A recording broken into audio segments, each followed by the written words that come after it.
I met her in a nightclub in New Orleans. And when I come in, the girl that I was with offered me to dance with me. And while we were dancing, she says, you want to go riding after this, after this party's over? So she had arm in arm, walking to the car.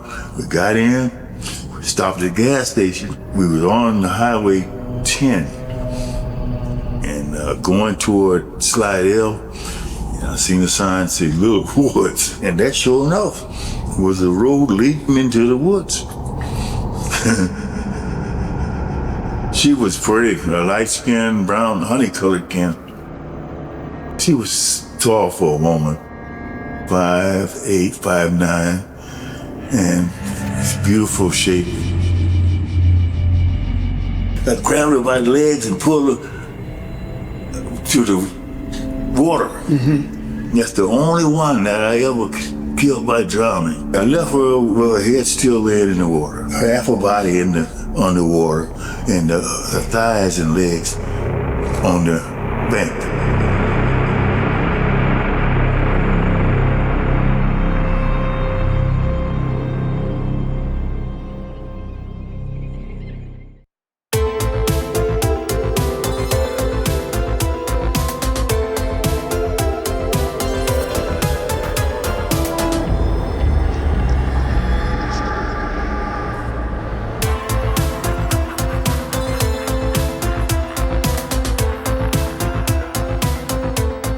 Hello and welcome to I Can Murder a Podcast. We are back once again with it's not little, it's a fucking massive case. We are back again with a big old case. How you doing, Ben Carter? Yes, doing very well, thank you very much. Hello, good morning. Wow, yeah, you're absolutely right. Huge case. Samuel, big case. Doing good. We are flying through the series. This one plus like 4 or 5 episodes left. I can't really count, it's too early. How are you, producer Dan?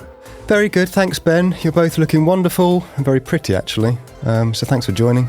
The heavens have opened as well. Yeah. It feels good. It feels fresh. The grasses needed it. And the ducks. And the quacks, yeah. Hello, just a quick little message to let you know we are now on the road to 100,000 subscribers over here on YouTube. It's a big old feat, it's still a long way to go, and we can't do it without your help. We've noticed over 47% of you watching right now aren't subscribed. So if you're one of those, please consider hitting that subscribe button. It means the world to us. And I'll tell you what, if we manage to reach 100,000 subscribers, within 6 months of doing so, we promise to commit to doing a live show somewhere in the UK. So let's do it. Let's reach 100,000 subscribers. We can only do it with your help. Please hit that button now. Anyway, back to the case. Anyway, so very eager to get into today. What's going on? What's happening? Well, after the first half of the series, we finally arrive at what could be considered a classic true crime case, which feels like we haven't done one of these in a long time, which for a true crime podcast, I'm not sure what that means. But this case actually made it to the final two, or came runner-up. I don't really like calling him a runner-up. To the final two of our audience vote for last series, Series 11, and it was pipped to the post by the morgue monster David Fuller. It wasn't really even pipped to the post. David Fuller got 72% of the votes compared to Little's very little, 28%. Pathetic. Pretty pathetic, but it is also easy to see why those 28% of the vote wanted to see this case covered. This is one I've kind of always avoided, with it, as Tom said, being so... He's known for being prolific and a serial killer, and yeah, when you look at the numbers of that this individual was responsible or allegedly responsible for, I think the majority of them he was responsible for, it is terrifying and very staggering, and for that reason I probably avoided looking into this case a little bit deeper. But there are so many extra details I was unaware of. Him and his creepy portraits. I had no idea about that, which is just a fascinating section in itself. And his early life is particularly intriguing. But yeah, very intrigued to go through this case with you boys. It's a very dark one. It's a very bleak one. And there's a lot to get into. I completely agree. I think, like you said, Ben, watching him talking, because there's a lot of interviews with him out there and police tapes, and I immediately thought he's just lying. But then you look into it and it's like, oh. And all the details he remembers and the little tests the police do on him to see if he is just lying. Yeah, it's a very different, it's like, even though, yeah, it's more of a classic true crime case, but it's still got its very different facets to it. But yes, Ben, without further ado, can you introduce what today's case is? So episode 7 of series 12, we are here to discuss the case of Samuel Little, also referred to as the choke and stroke killer, America's most prolific serial killer, the Mr. Sam murders, the haunting confessions of Samuel Little, the deadliest serial killer in US history, the man of 93 murders, and the haunting portraits of the missing. And yeah, those of you that are joining us week in, week out, we appreciate you so much. Cryptic clue for last week, probably the easiest one for you. A little softball there. Is that what you hit it short? Softball? Yeah, a little bunt for you. Wow. Don't say bunt. Little bunt. A little bunt, is that a cricket? Baseball bunt? I just don't like you saying it. Wow, that uncle is tiny. Uncle Sam, tiny little, Sam Little. It's really, I'm sorry. It's straightforward. Yes. So with that all said and done, let's jump into the life of Samuel Little. Producer Dan, would you please set the scene?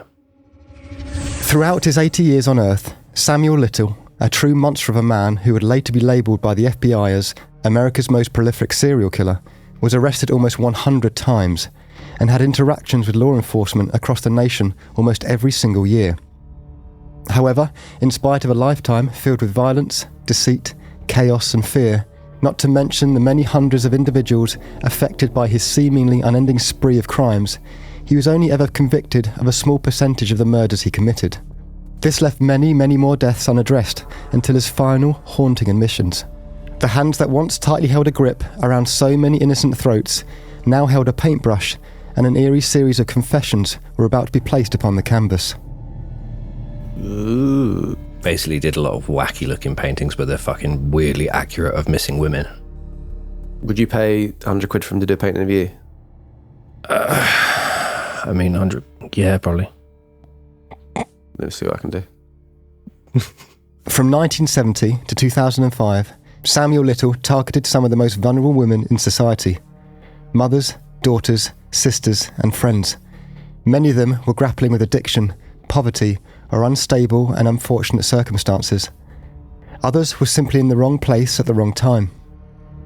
Still, Little used this to entice them into his web, with false promises of comfort and safety, before mercilessly strangling them and disposing of their remains in multiple states across the country. For decades, his heinous acts went unnoticed and were not connected, often dismissed as overdoses, accidents, attributed to other criminals, or largely overlooked by ignorance. Samuel Little's callous actions represent some of the most horrifying in American history, not only in their magnitude, but in their brutality.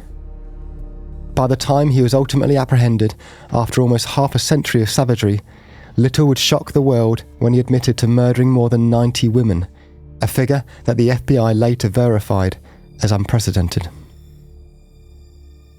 How did Samuel Little manage to evade justice for so many decades despite being arrested nearly 100 times? When could law enforcement have realistically stopped his killing spree if earlier investigations had been taken more seriously? What motivated him to draw detailed portraits of his victims from memory after confessing to their murders? And why did Samuel Little ultimately embark on one of, if not the most devastating murder sprees that America has ever witnessed? Well, we'll do our best to answer those questions in today's case. And if you haven't already subscribed, why not consider it? We're on the road to 100,000. We'd love to get there. If we get there, well, yeah, we're going to do a live show 6 months after that. Or within that time frame, certainly. Someone on the website just commented that we should get tattoos at the 100k. I've already got one. Yeah.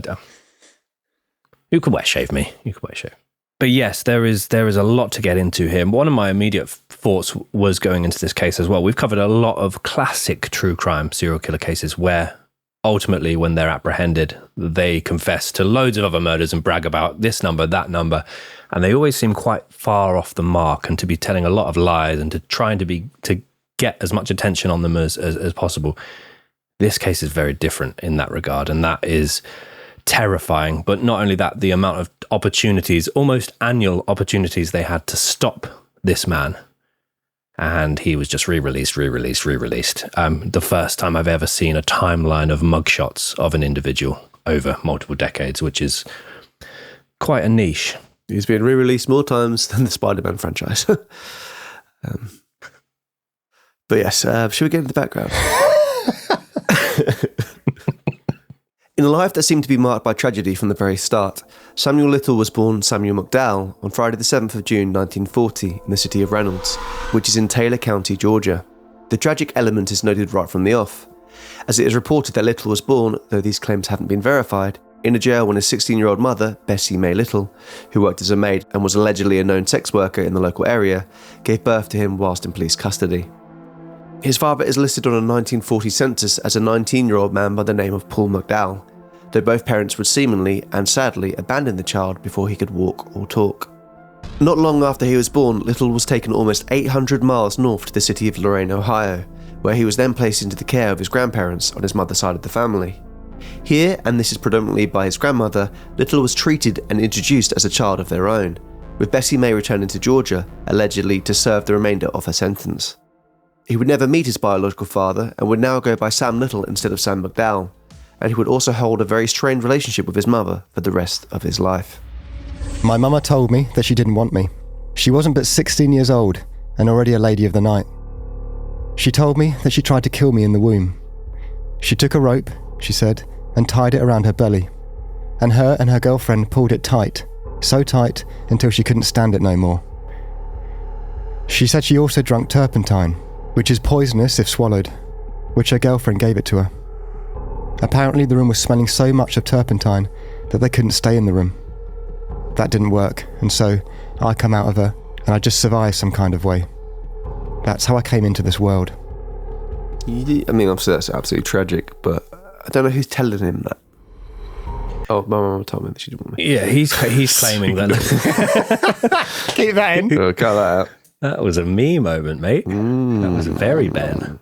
Growing up, Little attended his local Hawthorne Junior High School, where he had a great deal of difficulty with his studies and with fitting in. He made very few friends and he found it painful to socialise. He struggled to pay attention and he would often get into fights. Many of his teachers believed that his academic struggles were the result of him potentially having learning disabilities, though this wasn't proven at the time. Eventually, he would drop out and spend most of his spare time from this point onwards exploring the streets of Lorain. In the 1950s, Lorain was known as the International City, due to it once being home to more than 70 different nationalities. It was a city renowned for its production of steel and its many steel mills in the area, which very much attracted the working class as well as European and Puerto Rican immigrants to the area. A young Samuel Little would now spend his free time committing petty crimes in the steel town, which started with vandalism before evolving into low-level thefts and violence. His lack of a father figure resulted in his grandmother very rarely reprimanding him for these incidents, and so his misbehaviours would continue to evolve. Steel town, so yes, it sounds an interesting little area. Lorain, it sounds, Sounds nice, doesn't it? Good place to be, thriving. The international city, you get some culture, you learn from different people. Just roam the streets. Yeah. Much like his education, Little's childhood was also very unstable and deeply troubled. He resented the fact that he didn't know who his father was, and he resented the fact that his mother had apparently abandoned him. Whenever he misbehaved or was deemed to have been too emotionally difficult for his grandmother to deal with, he was sent away to temporarily live with extended family members, and it's also speculated that he spent some time living in foster homes and care settings. He would later describe himself as feeling totally unwanted from the very beginning of his life. And though the outside world was not aware of it, many red flags and warning signs were developing within a young Little long before he started acting out. This bit is, let's get Tom and Dan's thoughts on this. From as early as the age of attending his local kindergarten, which in America is apparently the ages of 5 and 6, Little claimed that he had already started fantasizing about being sexually violent to young girls and women. He stated that this all began one day when he was in kindergarten class staring at his teacher, and at one point he saw her slowly stroking her neck during a particularly hot summer's morning. He would later tell investigators that this gave him his first erection. From here, he would vividly imagine strangling his teacher and other girls and young women that he would encounter. He claimed that despite him being such a young age, these feelings were entirely fantasies of a sexual nature. I'd love to hear Dan's thoughts on that. Oh, yeah, who's fucking... Well, what is there to say, really? One thing I would say about Little, I think he adds a lot of context onto his life when he's older. And I do think, I do think he does have a bit of a spin in the yarn thing about him. And I kind of think he tries to give himself a bit of an origin story and make himself sound interesting about these kind of things. Because, I mean, people may just disagree with this. I personally can't remember anything in 5 to 6 anyway, and like maybe people remember poignant moments in their life, but yeah, I feel that he's just kind of, maybe he remembers being attracted to his teacher as a kid, or she was very beautiful or whatever, but I just feel like this is a little bit him just trying to make it more interesting than it is. He's likened to an old man in a rocking chair towards the end of his life, like recounting all these stories. I agree with Tom. This could be very much, spinning the yarn. Memories from that age are hazy. I think I remember one thing from that age and I nearly drowned. My dad saved me, and that's all I remember. It was such a Ben way of happening as well. Go on. We're on Drinking holiday. Drinking it's just non-stop. Ben, stop. Just put the bottle down. That's not a bottle. Okay, that was fine. No, We were in Barcelona, and my brother and I got given, the wraparound, swimming rings, but my brother got Sylvester and I got Tweety Pie. I wasn't very happy about that because the Sylvester one was really cool. Your brother's Alpha, yeah. Yeah, okay, my younger brother's Alpha. And I just put my hands up and slipped right through the middle of it and went underwater for about 10 seconds, and my dad jumped in and saved me. I've always been quite thankful for that. But that's all I remember from up until the age of 8, probably. Fair enough, yeah. I just remember being cool. Very, very cool 8-year-old, apparently. Really? Apparently. These were the rumours. Damn, man. I mean, I remember, it's funny, I'm saying a similar kind of story.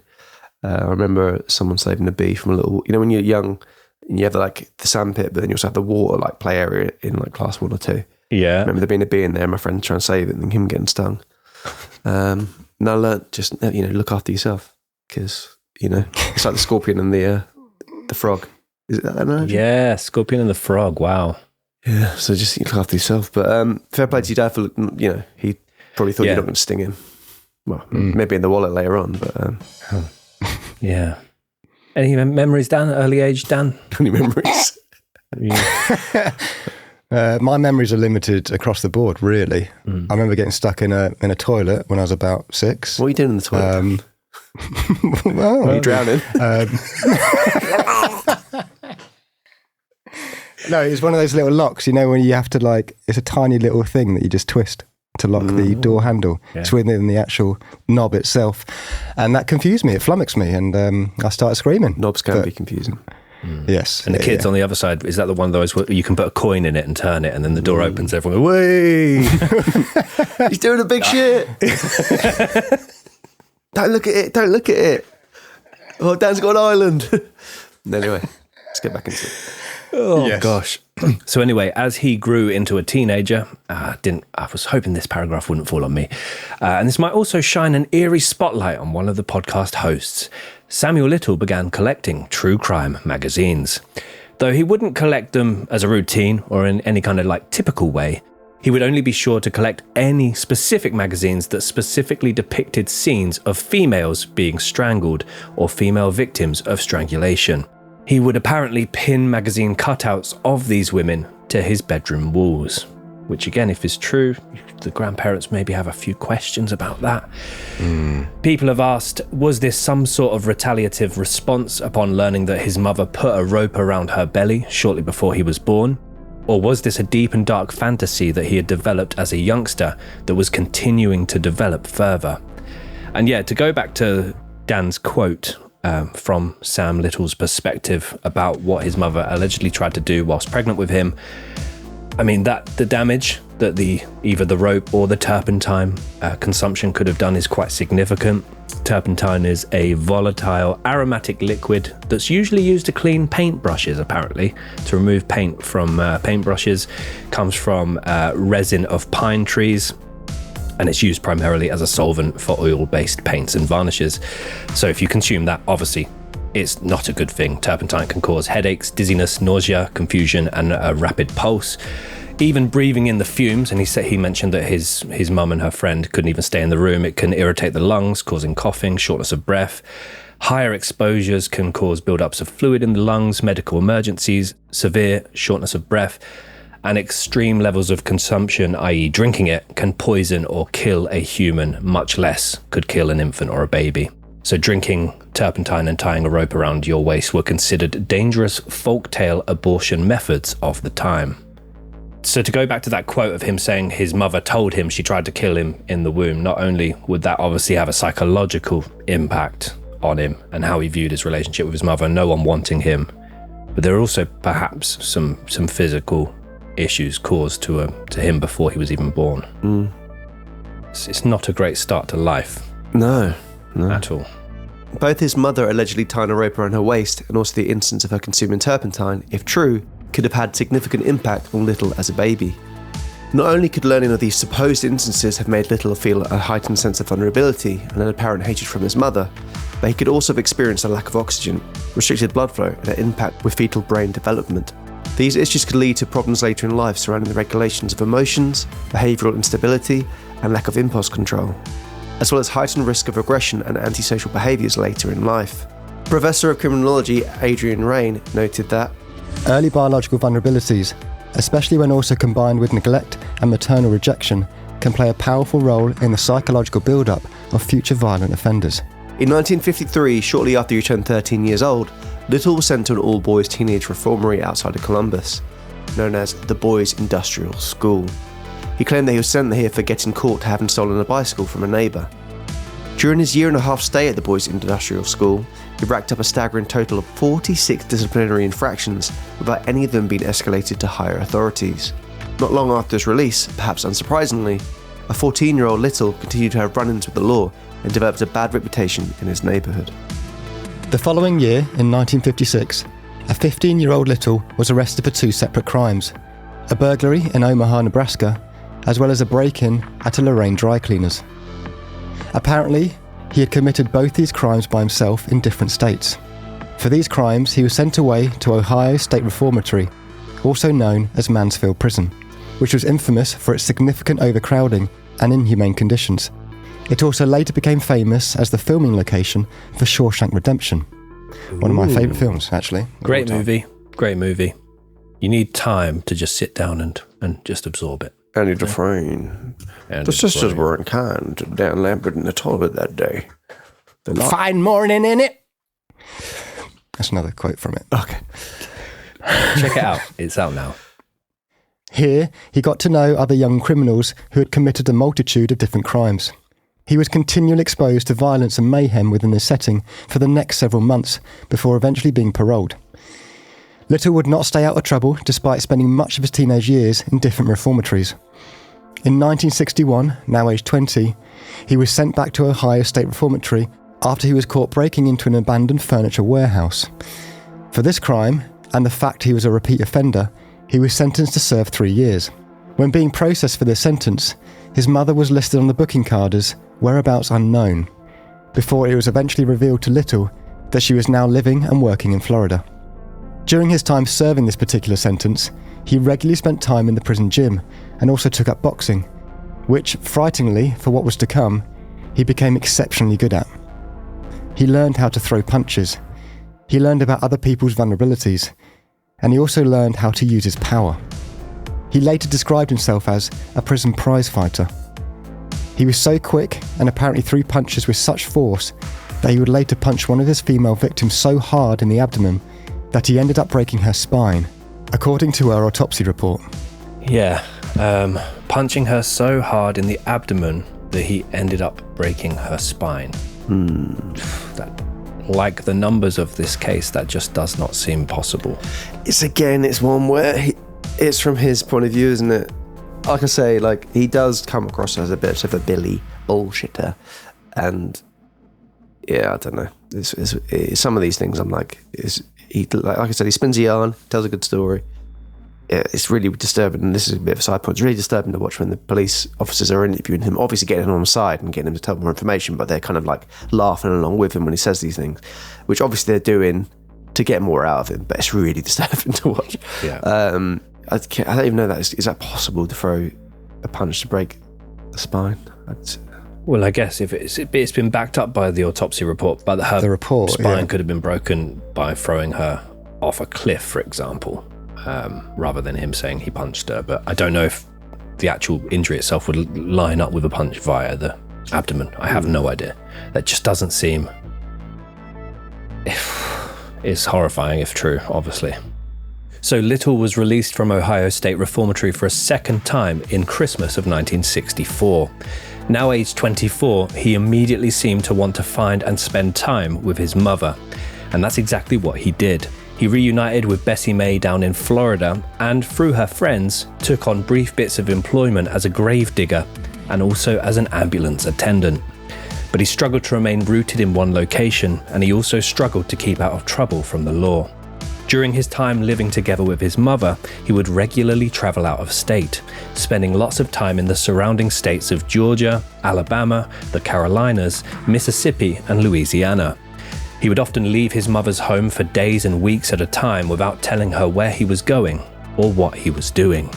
This has led many to believe that his first murders may have been committed during this time, with hundreds of cold cases remaining unsolved in those areas between 1964 and 1966. In 1966, Little was arrested for the third time for assault and battery after he was witnessed attacking a woman outside a bar in Cleveland. Infamously, Samuel Little is also, as I mentioned earlier, one of the few serial killers with his own timeline of mugshots. And this is where the first widely circulated mugshot was taken, the 1966 entry of Samuel Little, which I like to call Prince Facial Hair Little. I've got names for all of them if they don't get tiresome throughout the episode. But yeah, it looks like an early Prince facial hair. A little goatee sort of thing. Little red Corvette. It is reported that not long after serving several months in prison for assault and battery, Little moved back to the Lorraine area and stayed with his aging grandparents. Here, he married a local girl, but the relationship was short-lived, and the relationship was said to have been filled with extreme violence. In the 8 years between 1967 and 1975, Little claimed that he would leave the company of his mother and his ex-wife in order to start to travel more widely across the country. During this period, he was arrested a startling 26 times across 11 different states. And this is where 5 more mugshots actually build up his timeline. 1967, Sleepy Little. 1972, Leather Jacket Fuzzy Little. 1973, That's a Collar Little. 1974, Snake Print Little. And 1975, A Bearded Little.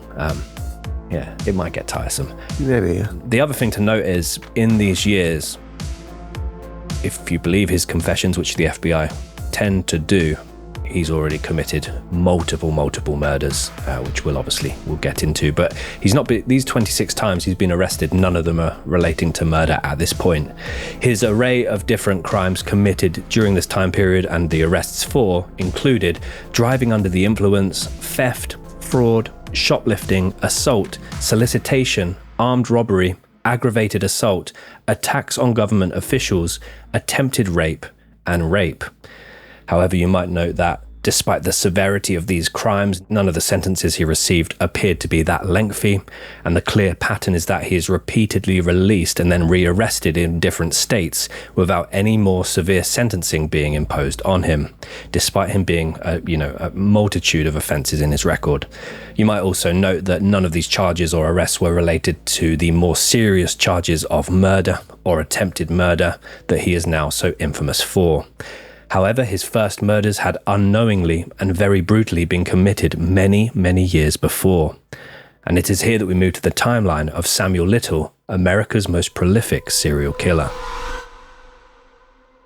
New Year's Eve, 1970, North Miami Beach. As New Year's festivities were shared and the 70s were warmly welcomed by many, 30-year-old Samuel Little was spending his New Year's Eve with a far different mood and feeling. He started cruising along Miami Beach looking for lone females to speak with. He later would state that he focused on marginalised and predominantly black women, including those involved in sex work, believing that this would attract less scrutiny from a broken law enforcement system that seemed to show little concern for these victims. A calculation that, with the exception of his first victim, would turn out to be tragically accurate. Yeah, Tom's already mentioned his many video confessions. Where I can get them that are relevant to the different cases we're going to cover, I will add them to the episode. But there are lots of them. Eventually, Little stopped at a bar in North Miami Beach where he would observe 33-year-old Mary Jo Brosley. Mary, who was originally from Massachusetts, had been reported missing by her family around 6 months prior. A married mother of two, the last time she spoke to her family, she mentioned that she was taking the bus back to Boston, her home, but after that, there was no further communication from her. It was suggested that, after a hip surgery, Mary had encountered numerous battles with alcoholism and depression, eventually becoming anorexic. It was not clear why she was in Miami, but she would sadly become the first of an alleged 93 unfortunate women to come into contact with Samuel Little. She was later described by him as having a limp, was slightly intoxicated, and somewhat of a slurred speech. After allegedly sharing a drink or two as they welcomed 1971 together, Mary got into Little's car, where he drove her to a secluded rural location off Route 27, not too far from the city of Homestead and the Florida Everglades. After Little parked up and turned off the engine, Mary apparently climbed over to the driver's seat and sat in his lap whilst he played with a necklace which rested on her neck. He claims that he was completely in awe of how the moonlight was illuminating her pale skin, before he then became totally captivated by her neck. He listened to her stories about her estranged family and their search for her in Boston, when he realised that she was precisely the type of person who might not draw further suspicion if she went missing. He then pulled her towards him by the necklace before violently strangling her to death. Samuel Little would go on to say, "I had desires, strong desires to choke her. I just went out of control, I guess. It was like drugs. I came to like it." In a complete haze, Little attempted to dig a shallow grave but quickly realised that much of the soil was limestone. As a result, he left part of her legs exposed at the surface and claimed that he would never try to bury anyone near the Everglades ever again because the ground was too hard. Mary was identified 2 weeks later in a field near Northwest 107th Avenue and at 162nd Street, a remote area near the Everglades, when the necklace that was still on her remains was recognised by her family. Further verification was made when the same hip surgery was confirmed to have been performed on her corpse. Mary would become obviously one of 93, confirmed and unconfirmed. There are many of them relating to Samuel Little, but just to go from bringing in the 70s in North Miami Beach, some of the happiest times of those people's lives in that area, and to just suddenly be in the wrong place at the wrong time and meet this man who has now allegedly decided to embark on the most prolific serial killing spree in American history. But it's such a violent end to life, isn't it? Being taken away from Miami down to the Everglades, and then this happens. And it's a really kind of interesting thing. Obviously, with New Year comes with new hope. People want to make new resolutions. They want to change their life. It's a fresh start. And seemingly, she's run away for her own reasons, and maybe she's thinking this will be my year, this will be my decade. And then weirdly, Samuel Little's going, my fresh start is this. This is the new me. Is being born at the same time of all this hope and all this reimagination of who you possibly could be. He's made the choice. I'm now going to be this monster. The other thing is he was specifically targeting, vulnerable women in society. So Mary was white, and her family were actively looking for her over in Massachusetts. She happened to end up in Miami, and then she happened to come into contact with Samuel Little, and it's just that series of circumstances to end there is just absolutely tragic. But you're absolutely right. It's so jarring to go from some of the happiest times of people's lives at this moment to then this. And his view on what was happening is, grim. Over the next few months, Little would make numerous claims, with slightly less information to support it than the claims behind Mary Brosley. That he'd murdered 3 additional victims in 1971. A 22-year-old known only as Linda, whom he met in a bar in Miami, an 18-year-old transgender woman who went by the name of Mary Ann, whom he also met in a bar in Miami, and also a young woman believed to be between 18 and 25 years old, who went by either Donna or Sarah on a street corner in the neighbourhood of Kendall, which is in the southwest Miami. The claims made were that he repeatedly punched these individuals before strangling them to death and burying their remains. None of these victims have ever been linked to missing people or unidentified bodies that were recovered at the time, but, as we will explain, Little would have an almost photographic memory of many of his victims, able to recall names, ages, appearance, location, dates, times and quirks of his victims. As one CBS reporter would say in a future documentary about the Samuel Little murders, nothing he's ever said has been proven to be wrong or false. Yeah, that's a terrifying quote, isn't it? Yeah, like, even with that quote though, like, the punch thing, like, it's like, I guess it's not been verified, but I guess they can't 100% say it's not, even though I can't see how that could possibly be a thing. But yeah, with his victims, like we said before, like, there's, I'm sure we'll get into it, but they would show him like, oh, is he just lying about these things? And they put some people in front of him around the same kind of time who were killed, and he'd be like, no, I didn't kill that person, and they, like, just to try and test him to see if he is just lying. But he would say, but I was thinking about trying to kill. Like, Yeah. It's like, well, For me, it's when these portraits start coming into it that really shocked me about this case, because I just didn't, knowing a vague amount of information about him and this case, to then learn about the portraits was really shocking, and to see how accurate some of them are. And the fact that he would remember that multi-decades on is, really, really jarring. Tell me about Mary Ann.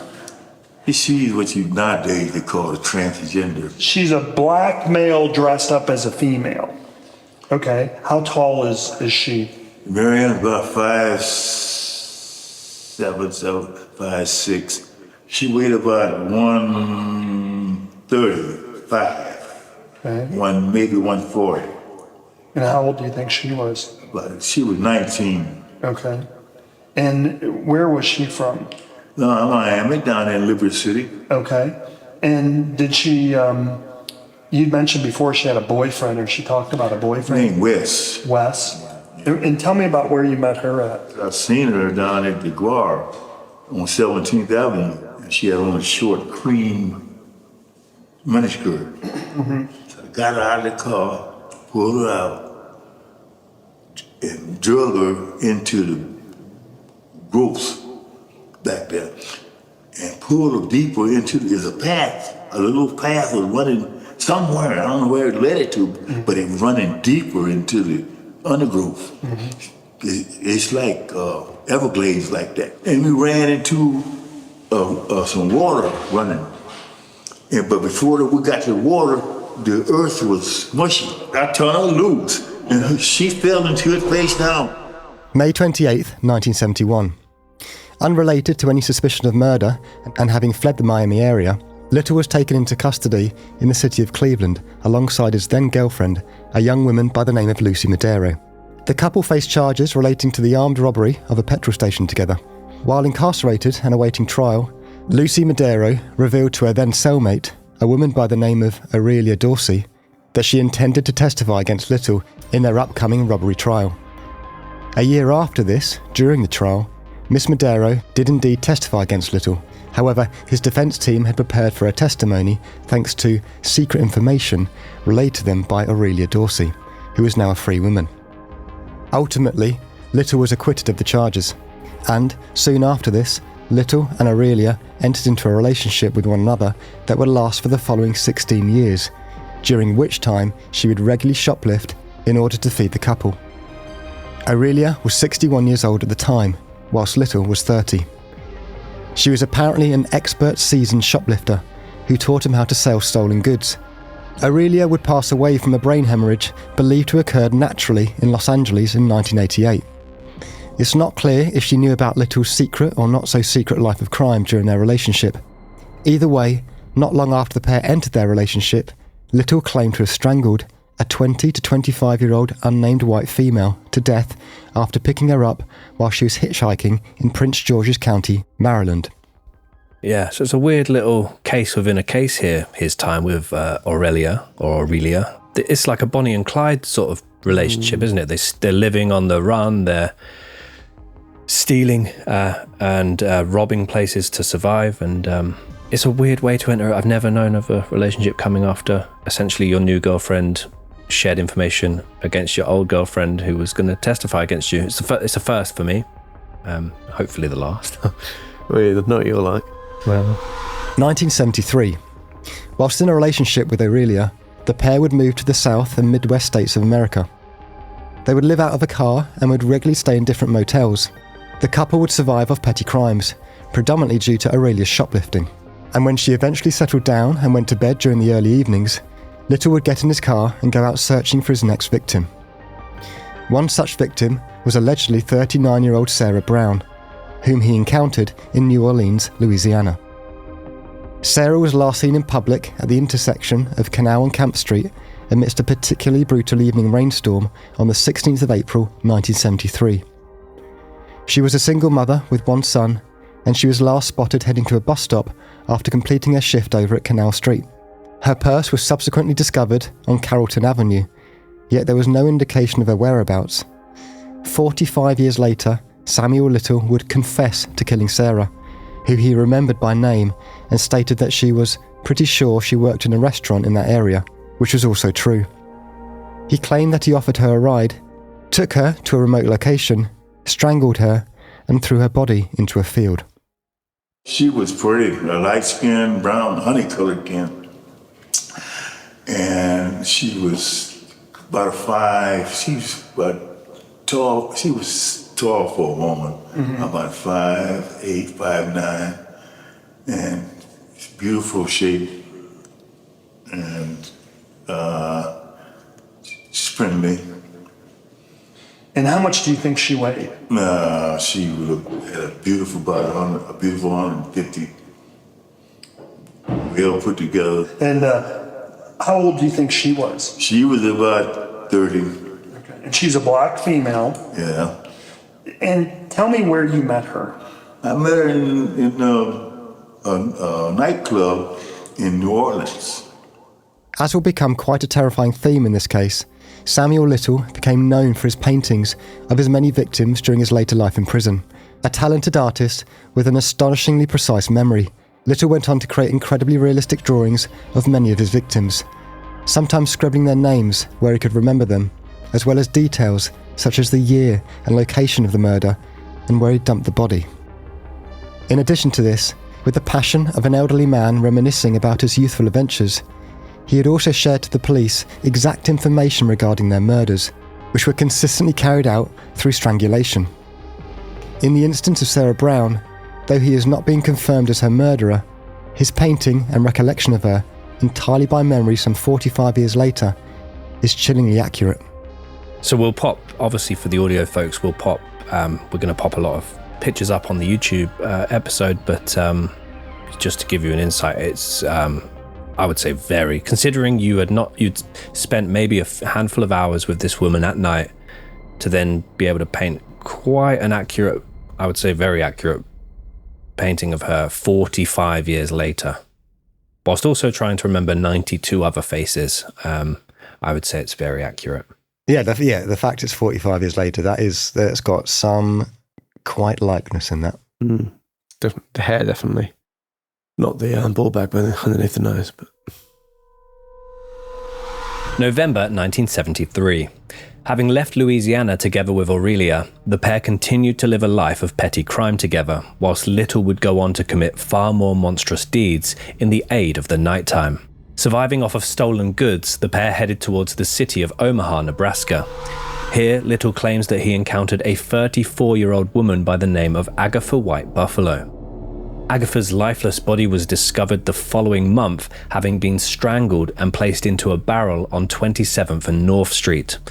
Although Agatha's name is listed as an unconfirmed victim of Little, 46 years later, in 2019, local police would state that her murder was no longer a cold case and that it was now classed as, quote, exceptionally cleared. Which I had not heard that phrase in a case before. This uncommon phrase is only used by police when they can tick the boxes of 4 particular conditions. Number 1, detectives have enough evidence to arrest and prosecute someone. Number 2, they know who the suspect is.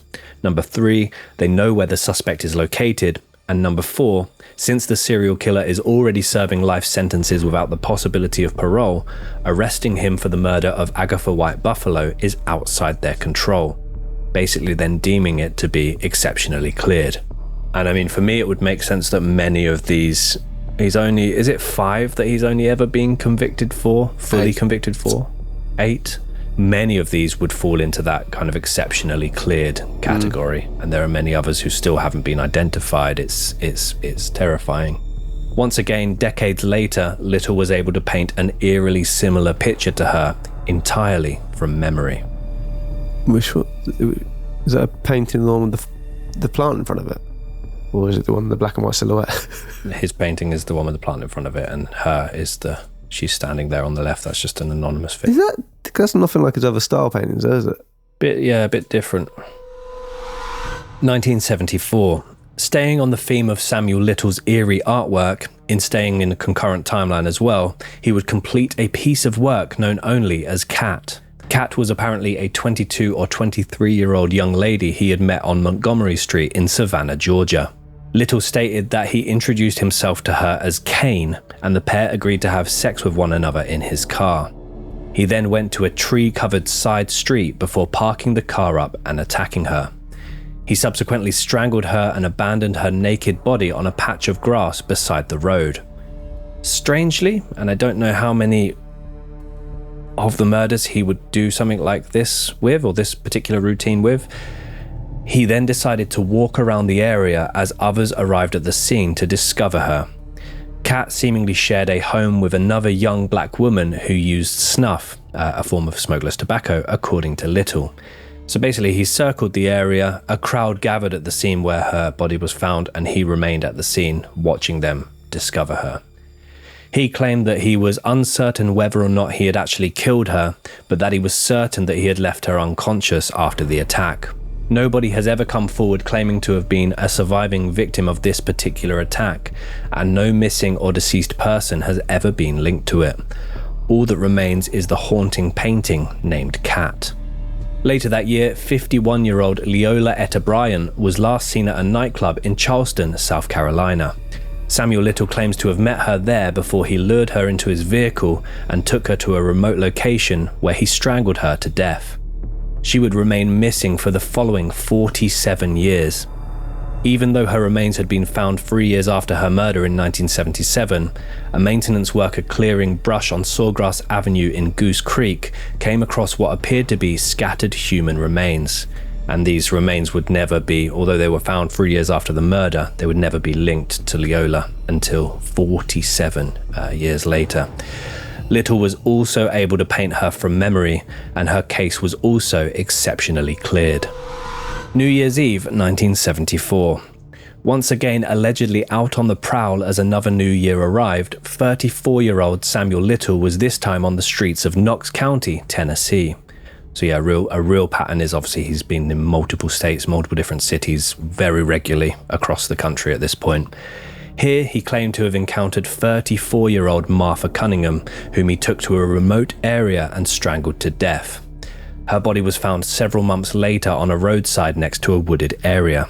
Even though she was found nude from the waist down and her body was heavily bruised, particularly around the neck, local police attributed her death to natural causes, which is just insanity.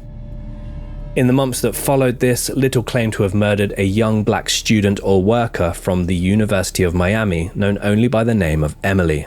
And he claims that she was either a student or a worker of the university because she showed him his University of Miami identity card. She too would allegedly be strangled to death, though the University of Miami could not connect this case with former students or workers when the confession would be revealed decades later. And yeah, just this one for me highlights, because as well as him moving around state very much and targeting those on the fringes of society, the police are shocking in all these different states. I know it's a different time, but they found a young black woman, half nude, covered in bruises on the side of the road, deceased, and said, "Oh yeah, natural causes." Yeah, that's which is it's madness, insanity. And obviously, Little himself would say he was predominantly targeting, lower income black women, sex workers, drug addicts, vulnerable people, and he did this because he didn't think that anyone would really miss them and that the police wouldn't investigate it properly. And horribly, he was kind of correct. Definitely. I mean, it's like the Yorkshire Ripper, isn't it? Essentially, it's picking people that are looked down upon, who would have run away from home. Yeah, and looking at it now, there wasn't a database, a national database for police until 1998. So, in terms of communicating with one another between state to state, it was near enough impossible for them to do that and track it and, you know, put the alerts out there to other people. But he was being very selective with who he picked in order, and yeah, he was, in one of the interviews I saw, he's like, I wasn't going into the rich suburbs and killing a young white girl. I was going after a black sex worker who had been run away and was vulnerable that no one would ever miss. And like, that's a horrible way to put it, but this is exactly what he did. And yeah, like Ben said, sadly, he was proved to be correct. Yeah, it's really horrible to imagine. And he's been, by this point as well, we're still so early on in his timeline, he's been in 6 different states already. So obviously the police are, as Tom said, not communicating. Word is not spreading. It's just another missing person, and just another murdered person. And the dots are not being connected. 1977, despite having already supposedly committed 11 murders, Samuel Little was apprehended by police for charges of larceny and breaking and entry. His 7th mugshot now appears on the timeline. As Ben would say, Guy Fawkes Little. He is released on bail just a few days later, where he then claims that he murdered 4 more young women that year. 21-year-old single mother Leanne Helms, whom we met at a club in either Atlanta, Georgia or Houston, Texas. 20-year-old Yvonne Pless in Macon, Georgia. 44-year-old Clara Birdlong in the city of Pascagoula, Mississippi. And a 17 to 24-year-old unnamed black female in the city of Cleveland, Ohio. He claims to have strangled all 4 women to death. And as I mentioned a bit earlier about how he'd pick his victims, we got a little clip here where he'd go on to say in such a blasé manner, and as I said, the police officers are joining in. They're doing that obviously to get more information out of him, but it's quite a disturbing clip, so we're going to play that now. Long as you didn't get in out there with the people that would be immediately missed, and very important to either family or business or somebody. Yeah, you got pretty good at knowing which ones. I'm not going to go over in the white neighborhood and pick out the little young teenage girl or like the medias do. You know, they didn't know who the hell was doing it. Yeah. I'll go back to the same city sometime and pluck me another grape. How many grapes y'all got on the vine here? Sure. That one right there. There's a good one. Yeah. That's a good one. So basically, these were women nobody would miss. The year prior to this, Little was linked to the attack of a 25-year-old sex worker, Angela Chapman.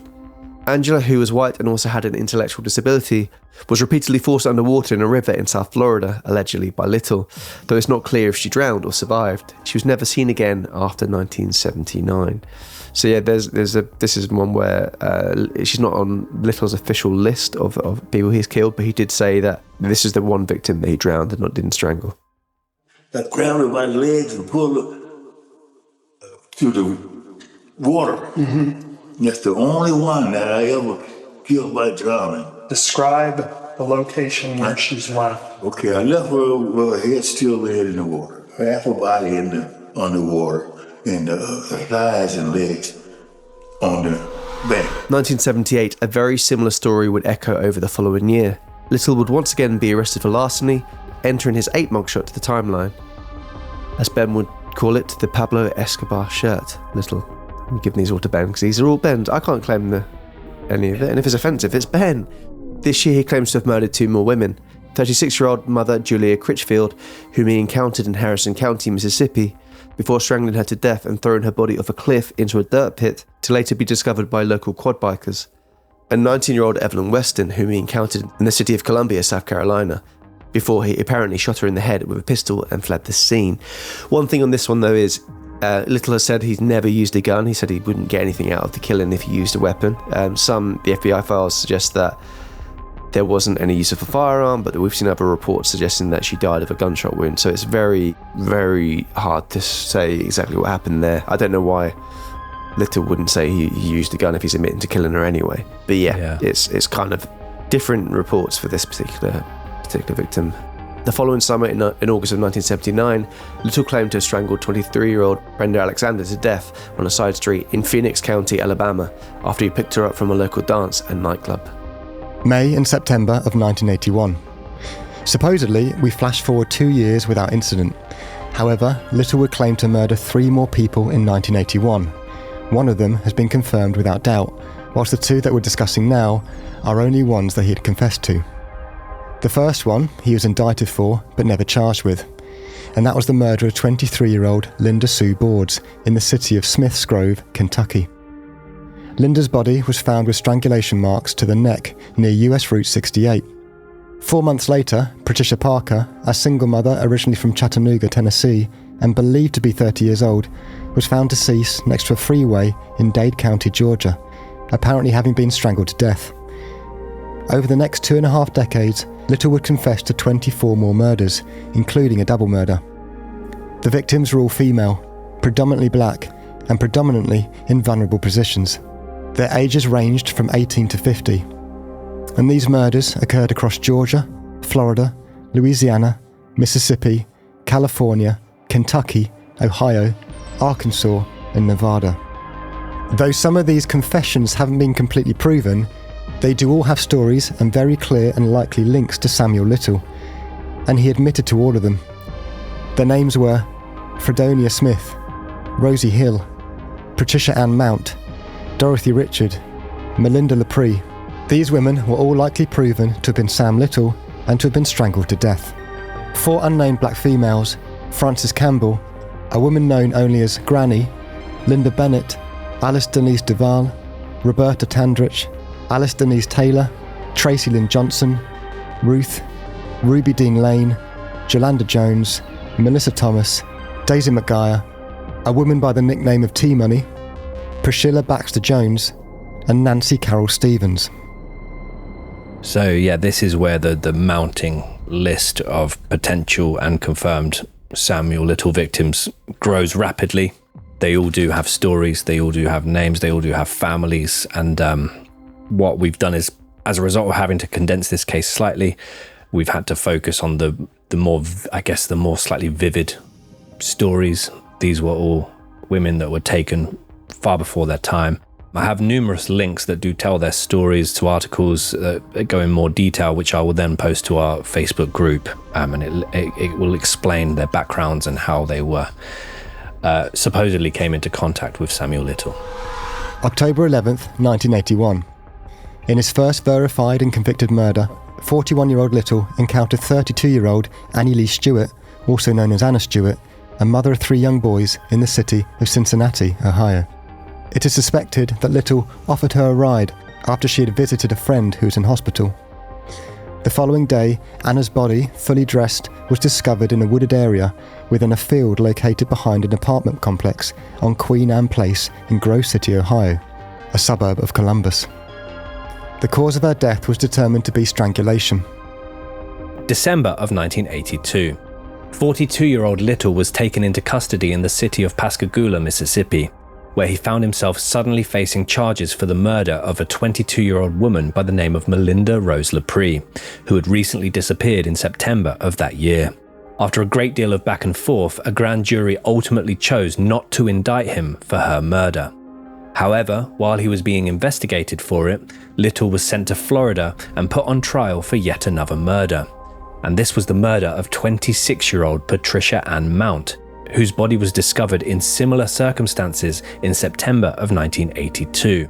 Witnesses for the prosecution identified Little in court as someone who had been seen interacting with Mount the night before she went missing.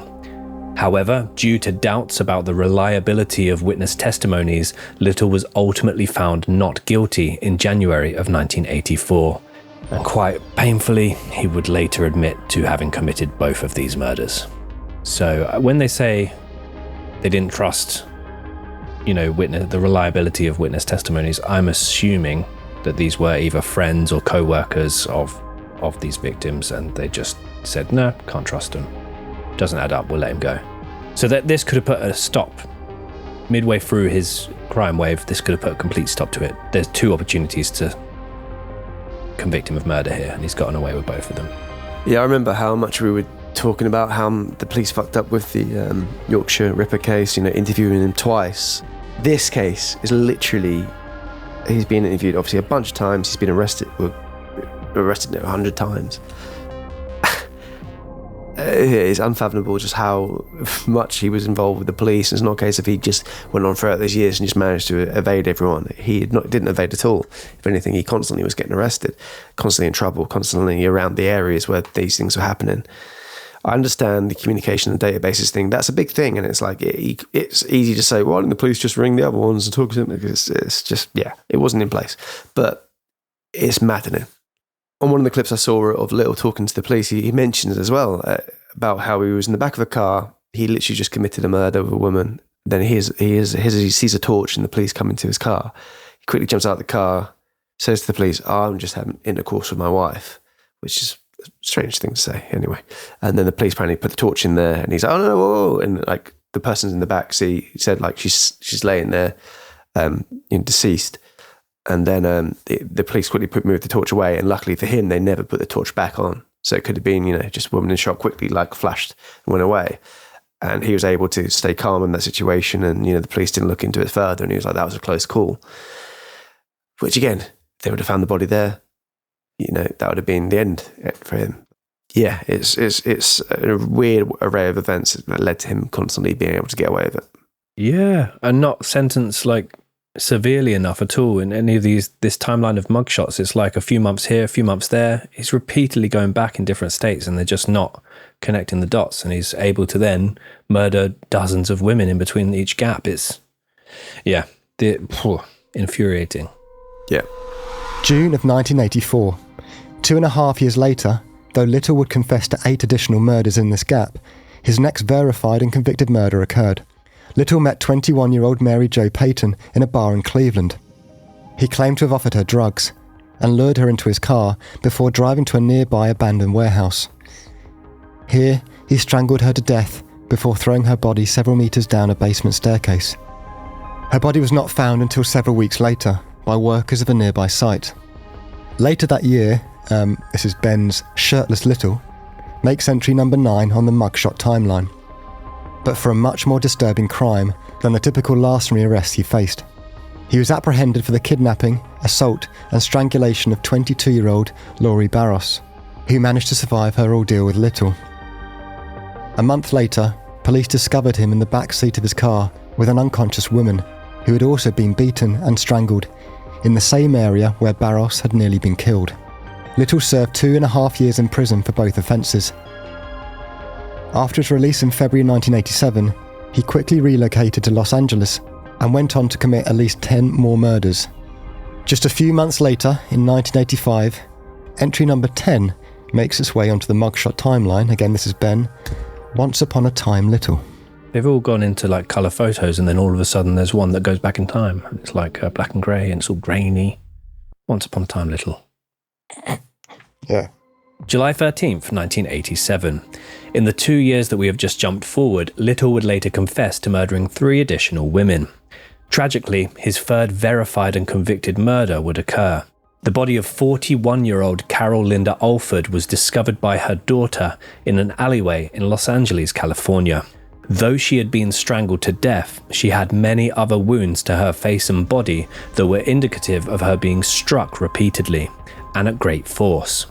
Her spine appeared to be fractured, and she also had severe injuries to her skull. Her body was nude from the waist down, and this time, the perpetrator's DNA had been left in her underwear and under her fingernails. The following year, entry number 11 appears on the Mugshot timeline. Same old Little. August 14th, 1989, the body of 35-year-old Audrey Nelson Everett was discovered nude from the waist down in a dumpster behind a bar and nightclub in downtown Los Angeles. Just like Carol Alford 2 years prior, her body showed signs of extensive physical assault, repeated blows to the head, and death by strangulation. Once again, the perpetrator's DNA had been left at the scene. We jump forward to September 3rd of 1989. The body of 46-year-old Guadalupe Apodaca was discovered by a child playing football when he kicked his ball into an abandoned auto repair shop. Once again, this occurred in Los Angeles. The young boy, who went looking for his ball, saw her badly bloodied body as he peered through the windows of the workshop. Guadalupe's cause of death was deemed to be strangulation, though it also appeared as though she had experienced a seizure close to her death. Like many of the other victims, she was found nude from the waist down and had blood in her anal cavity. Just like the previous 2 murders, the killer's DNA was left at the scene. Another Samuel Little mugshot occurred later that year. Frazzled Little. Probably not the time. Little was arrested for a petty crime, and once again police had no clue that they had arrested one of the country's most terrifying and heinous serial killers, as he was soon once again released on bail. She was kind of thin, dark-skinned, about 40 years old. She was out there hustling. I think she was a drug addict because she would have been out there. How tall was she? She was about 5'5", 5'3". And how much do you think she weighed? She weighed about 110, 120. Okay. What about her did you know? The boy came, that was her son. She called him over there. He came over, hey, he shook my hand and everything. Yeah. Now, how old was he? He was about 20 or about 19, 20. Okay, black male or? Black male. And where were you at when you met her? It was on Owens Avenue.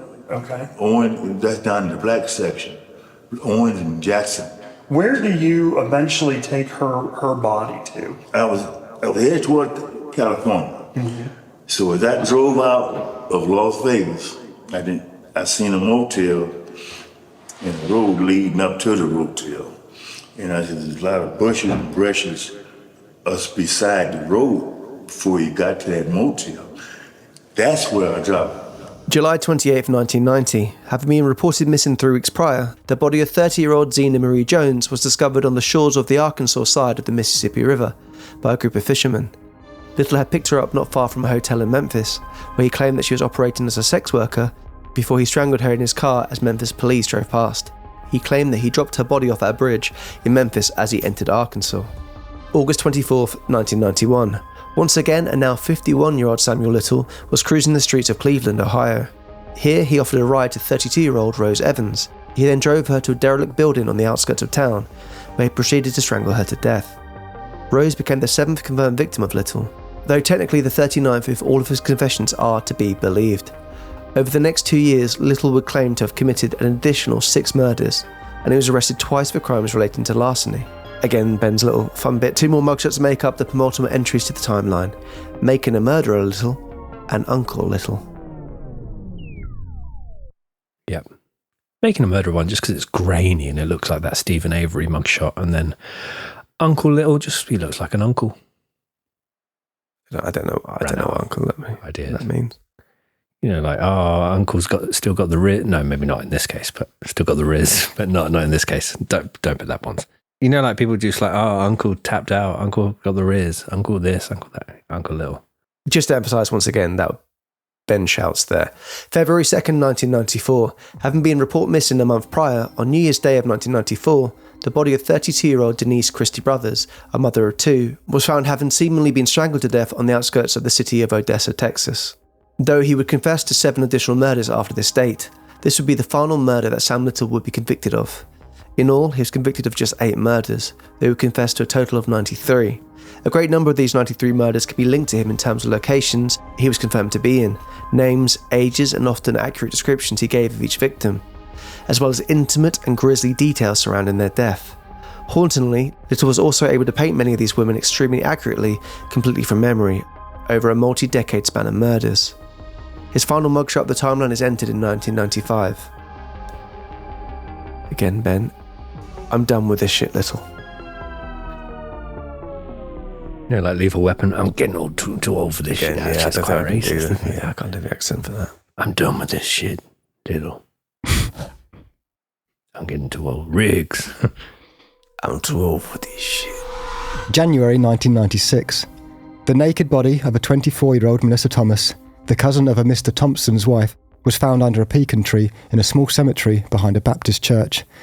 At the time, Mr. Thompson was the department's lead investigator on the case. Though the case went unsolved for years, he said that he always suspected the killer had been an outsider because no one in the tight-knit town had any information. Chief Thompson got a call from Texas that Samuel Little had confessed to the murder. Apparently, over a 2-hour interview, investigators found that Mr. Little knew intimate details about the town's streets, its bars, and the location of the Little Church Cemetery. Little told a sergeant that he met Miss Thomas on a street and they drove to the cemetery to use drugs. He said when they moved into the back seat to have sex, he began to stroke her neck and Miss Thomas became alarmed. Sergeant LeBlanc said, "He said that she said, 'Why do you keep touching my neck? Are you a serial killer?' Little said he became so enraged that he strangled her to death. He would become known as the choke and stroke killer due to the sexual arousal he gained when strangling his victims."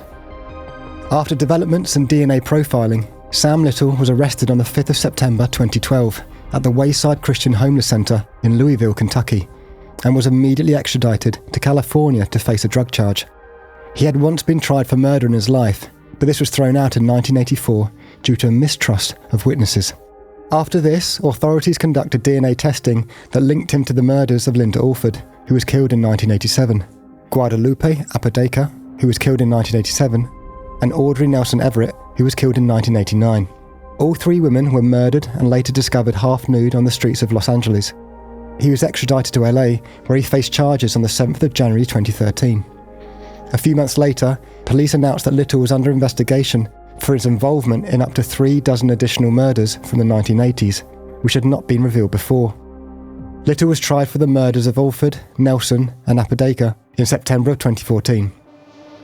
The prosecution presented overwhelming DNA evidence against him, along with testimonies from surviving witnesses who had been attacked by Little at various times during his lengthy criminal history.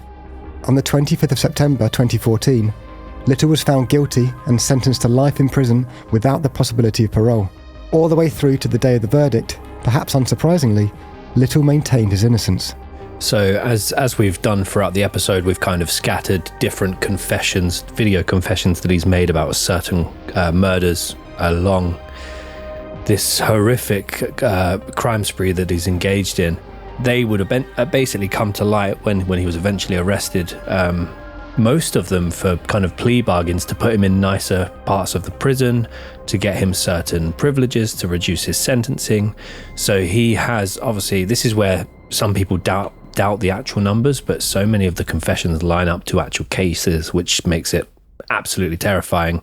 He would basically give more and more details in exchange for more lenient sentencing and better access to parts of the prison. So in the years following his arrest, Samuel Little seemed to lower the efforts he made to proclaim his innocence. During roughly 700 hours of police interviews, however, Little provided details of dozens of slayings that only the killer would know. The authorities reported that he showed no indication of remorse when he talked about these murders. And yeah, as Tom's said multiple times, when you hear him making these confessions and telling these stories, you can hear absolutely no sympathy in his voice. If anything, he gets quite excited in retelling these stories, and we've said a couple times, it seems like he's almost spinning the yarn a little bit. Investigators noted that he was very precise with specific details, such as the locations where he abandoned the women's bodies, the years that the murders were committed, and this is even decades after the fact. He could locate the bodies specifically in terms of whether they were placed in a dumpster, close to a hog farm, beneath a pecan tree. Investigators described him as being very matter-of-fact regarding his actions, and at times he would even laugh about them. Other times they mentioned that he spoke so rapidly and with such enthusiasm that they found it difficult to comprehend his words. At the time of his final arrest, Samuel Little had served fewer than 10 years in prison throughout the course of his life, though he had amassed nearly 100 separate arrests in numerous states over more than 50 years. Beth Silverman, who was the Los Angeles County prosecutor who ultimately won 3 murder convictions against Mr. Little, stated, "He got off over and over and over again. There are a lot of agencies around the country that dropped the ball on this case." She said that the killings were sexually motivated, but she also said that any time he was referred to as a rapist, Samuel Little apparently took offense to that and claimed that due to erectile problems, it made it impossible for him to be a rapist. So although Samuel Little would take issue with the label of a rapist, it is believed that he may have raped many of his victims and his semen was found on some of the women's nude bodies and on their clothing, which was actually the ultimate thing that led to his conviction. Miss Silverman would continue, the way he gets sexual gratification is during the strangulation. And we did mention a little bit earlier on, there's a clip of that really stuck with me in the interviews where he basically says, they're like, did you ever use a gun? And he said, no, I wouldn't get anything from that. I wouldn't get any satisfaction, which is horrible. But that really underlines that idea that he's getting something from when he does the strangulation. And like, he'd often strangle them to the point where they're passing out, let them revive and do it again, like toying with them, which is such a horrible thought. Yeah, and I think we mentioned it at the start of the episode, the numbers of this spree do not seem possible, do not seem real, but obviously so many of them have now been verified, and his confessions, even the ones that are slightly off the mark, he still has very accurate, intimate details about them. And it's just, for him to do this for nearly 50 years across different parts of the country, traveling the whole country doing this and just targeting women that would not be missed and bringing such a horrific, terrifying end to their life is just, it's so callous. On November 27th, 2018, the FBI revealed that a team from the Violent Criminal Apprehension Program had verified 34 of Samuel Little's confessions and were in the process of linking the rest of his confessions to known murders or questionable deaths. Little started making these confessions in return for a transfer from the Los Angeles County Prison where he was being incarcerated. Little reportedly confessed to a total of 93 murders in 19 different states between 1970 and 2005. The highest number of them were committed in the state of Florida, and that was 12 murders. Little was asked in an interview by 60 Minutes where he killed the most, to which he replied, "Oh, that's easy, Florida and California." When he was then asked in the same interview which city he killed the most in, he said, "Easy again, Miami and Los Angeles." He also told 60 Minutes during this interview that although he was confessing to all these other crimes in exchange for being placed in different prisons and other things like that, he stated that he hoped his confessions might exonerate anyone wrongly convicted of his crimes. He said the following: I say, if I can help get someone out of jail, then God might smile a little bit more on me. I don't think there was another person who did what I like to do. I think I'm the only one in the world. And that's not an honour, that is a curse. As we've kind of discussed throughout the episode, Little created portraits of several women he murdered, and the FBI would make quite a bold decision of the time to publish these portraits that he would create from prison, hoping that someone would recognize the women. At least one portrait helped to solve a cold case in Akron, Ohio. In November of 2020, Little admitted to 2 murders in Florida, one of which had led to the wrongful conviction of another man. In total, Little confessed to 93 murders, and the FBI crime analysts believe that all of his confessions are credible. Law enforcement has been able to verify 60 additional confessions at the time of recording. And one thing I would say about this, obviously his painting's being used as a way to solve some of the cold cases. I'd go as far to say that the composite pictures for him, Samuel Little, are some of the worst I've ever seen in terms of looking like him. They are fucking so shit. They look terrible. It looks like they were challenged to make it out of like things laying around the house rather than a drawing. It's very odd. Sergeant Mongeluzzo, one of the lead investigators who repeatedly interviewed Little in his final years, said he'd often wondered aloud during the interview how Mr. Little had managed to avoid arrest for so long. Little, he said, had an answer to that particular question. According to Sergeant Mongeluzzo, he said, "I can go into my world and do what I want to do," describing neighbourhoods around the nation where poverty, drug addiction and unsolved murders are common. He continued, "But I won't go into your world," implying that he would only target the most vulnerable and most forgettable. Mongeluzzo recalled, "Believe it or not, you only see evil a few times in your career. Looking into his eyes, I would say that was pure evil. It's scary the clarity he has about certain things after all this time. He remembers names and faces, how they died. He remembers everything." Lieutenant Darren Vasiga, who was a member of the Pascagoula Police Department team involved in interviewing Little later in life, also made the following remarks upon spending time with him. "I never in my life ever interviewed another killer like that in my career. You know, you first see him, and he's this little old man in a wheelchair that will remind me of a little old man in a rocking chair on his porch, telling you stories about his life. Although his stories were demented. By the time we were done, we anticipate that Samuel Little would be confirmed as one of the most prolific serial killers in American history.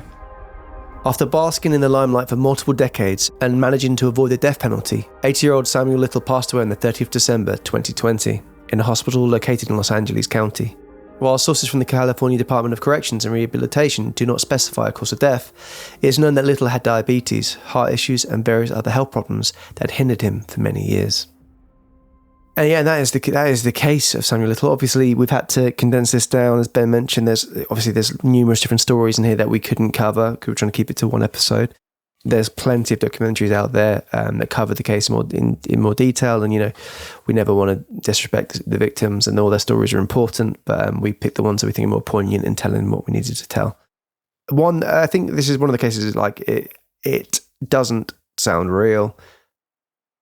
Even just the amount of mistakes the police made and just the amount of deaths is unbelievable.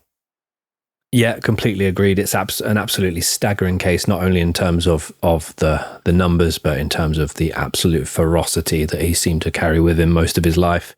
As Tom said, for any of the 93 stories we weren't able to include in the case, I have got multiple links, and there's a great website which basically it's called GillianLauren.com, and she was very, very involved in the case and the portrait element as well, which basically lines up photos of the victims along with the confirmed portraits and tells stories about their life, how their life came to end. So that, as well as all the other links that I have in reference to this case, we'll post in our Facebook group, which is Could Murder a Podcast, True Crime Discussion and Listeners Group. Join it. Come on. Click it. Let's go. Get in. Why aren't you in there already? I'm not mad. I'm just a bit disappointed. And yeah, one thing we haven't mentioned, but it's one thing that really stuck with me with doing the research for this was he was able to remember names, do paintings, very close to what they looked like. And, his memory was incredible when it came to all this morbid stuff. But I remember hearing that he was able to remember some of the final meals were that the women had, and then that food was proven to be the link because they did the autopsy and found that their final meal was carrots and peas and things like that. So he was able to remember that minute detail about a victim, which I've not heard anything like it. It's truly, this case is just it's an unbelievable case. That's a little bit of light relief. I know Ben's kind of done lookalikes throughout the case with his timeline, but should we do official lookalikes? Sounds like a great idea. Yes.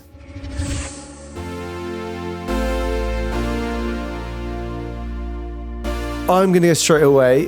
Mine's fairly obvious, I think, and to be honest, I had to get Ben to veto it from his timeline lookalikes. I'm going from Craig Robinson. Daryl from The Office is my lookalike. I think it's fairly, I'm all right with it. I think the haircut and the beard is pretty spot on there. But Ben, you've got an interesting one here. Interesting's a nice term. I think I've got a sounds like and a looks like. Sounds like Bleeding Gums Murphy from the Simpsons. Just listening to lots of his confessions made him sound like a much more angry and hateful Bleeding Gums Murphy, who's very chilled out. X-Men. Now for my lookalike, I'm gonna go with Dylan's burger sketch from the great show that Tom introduced me to, which is I Think You Should Leave, and this is the actor Bob McDuff Wilson. Rest in peace to him. But now, can I have a bite of your burger? Let me just get it on screen for you. There it is on the next page. I remember the guy. I'm gonna have it. I want your burger. I can't remember the sketch that well, but that is great. That is a great lookalike. That is such a great sketch as well. That's cool. Just remembering him as a possible lookalike is very, very well done, Ben. I think, I do think you'd pick the post there. But thank you, sir. Lovely stuff. And Ben, cryptic clue. Yeah, thank you, Ben. Thank you, Ben. Yes, sorry. Thanks for remembering. I didn't post it on the socials the other day about putting you in it. I know, constant thing. I don't know if it's a good call, really, and you can obviously tell me. But the first thing I thought when I saw his older mugshots Jonathan Moffat, the drummer for Michael Jackson. Oh, Dan. I've seen it. I keep seeing him on Facebook, like videos. He keeps of him. popping up, doesn't he? Yeah, he always puts Obviously, his symbols Jonathan looks behind much him. better. It's mad. But that's what popped into my mind. There's something. Yeah, Something there. I can see it. Something there. If Queer Eye went and did him up a bit and made him look nicer, and There you go. yeah, I could see that. That's not a bad shout. I think all three of us have done quite well. If JVN spent some time with him, I could see that. Yeah, no, yeah. We'll put that out on socials as well, and don't forget to vote. We didn't do that for the last one, but we will do it for this one. We'd love to see what you guys think as well. But yeah, big case. We had to condense it into this, but I hope you guys enjoyed it and found it as fascinating as we did. Obviously, a very sad case, but thank you so much for joining us. We'll be back again next week with a brand new case. Do we need to do anything else, do we? Little cryptic clue. Oh, yes, sir. It's not a good one.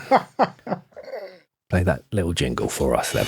Benjamin Carter's cryptic clues. Everyone gather round for some clues that can be quite cryptic, but he's going to give them to you anyway. Hope you can figure them out. Oh, welcome back. Wow. We are fast approaching episode 8 of the series. And for that particular case, here is your cryptic clue. That's a really sad Warhol painting.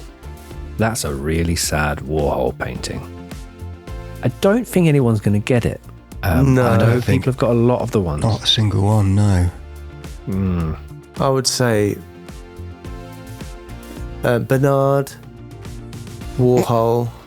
Bernard and Warhol dancing to steps. It's also not bad. It kind of doesn't really work either, but if anyone gets to that, I'll be amazed. It's a very interesting case. I'm really excited to cover that case, so we're excited sharing it with you guys. And until next time, like we always say, We say this all the time. keep on doing what you're doing. Well, unless it's... Unless it's not subscribing, because we're on the road to 100k. Let's go. Come on. Oh, come on. Hit that subscribe button. That's Come nice. on, hit it. It's just there. I'm joking. I'm joking. No, he's not joking. No, I He's remember serious. making sure I Yeah, I remember know, the but sketch. it's a bit confusing when he's saying to do something. He says he's joking. I'm joking. I'm not joking. There you go. See you later. Bye-bye. Feel bit.